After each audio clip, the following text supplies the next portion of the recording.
This is Becky Legiro. I'm here with Dominic Frisby of Money Week. He is also a comedian, he's a financial writer, and I believe this is your first presentation at a crypto conference. It is, bizarrely. Yeah, I wrote the first book on it like 4 or 5 years ago, and I've done loads of talks to like non-Bitcoin people, but this is the first time I've ever done one at a crypto conference, yeah. Amazing. What an honor for CoinGeek Week. Thank you for joining. The honor's all mine. You're the only one who had the vision to invite me. Very good, very good. And well, we know that you actually have a vision of the life cycle of Bitcoin. And a lot of people are freaking out at the moment because the value's down with cryptocurrency and all of this. Can you explain where we are right now and what your theory is on where the future's going with Bitcoin? Every new technology goes through various stages between its conception through to its eventual mainstream adoption. And there's a research company called Gartner who've identified 5 stages and called it the hype cycle. And so you have the initial technology trigger when it's invented, then you have the point at which everyone gets very excited, and that's the peak of inflated expectations. Think of .com in 2000. And then a kind of reality sets in and people start to realize that actually we need to do a lot of work to get this technology working really well, to get mainstream adoption.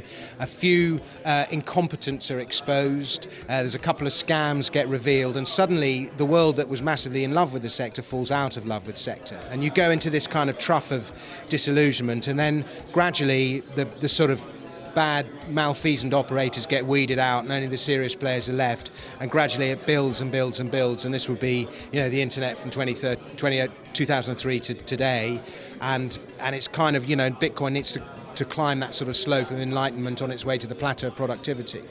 But I do think it's more scalable than fiat money. There's still 2 billion unbanked people in the world who will be able to be trading accepting cryptocurrencies as a means of payment before they'll ever get a bank account.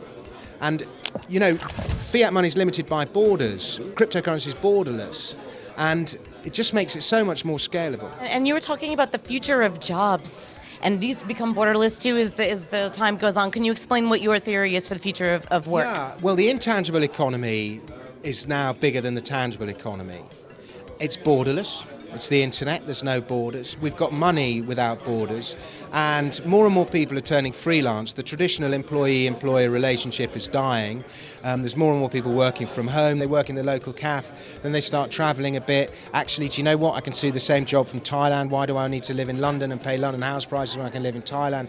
And gradually, and there's all sorts of quite sensible projections about it, but they reckon that the workforce will be 6 billion people by 2035. Of that 6 billion, half will be freelancers of some kind, and of those freelancers, a third will be digital nomads. So you're looking at a digital nomad population of 1 billion people. That's an extraordinarily high number, and it has all sorts of implications for the way they receive payment. They're all going to be they're borderless people. They're going to want to be paid in borderless money, and so there are all these trends in place.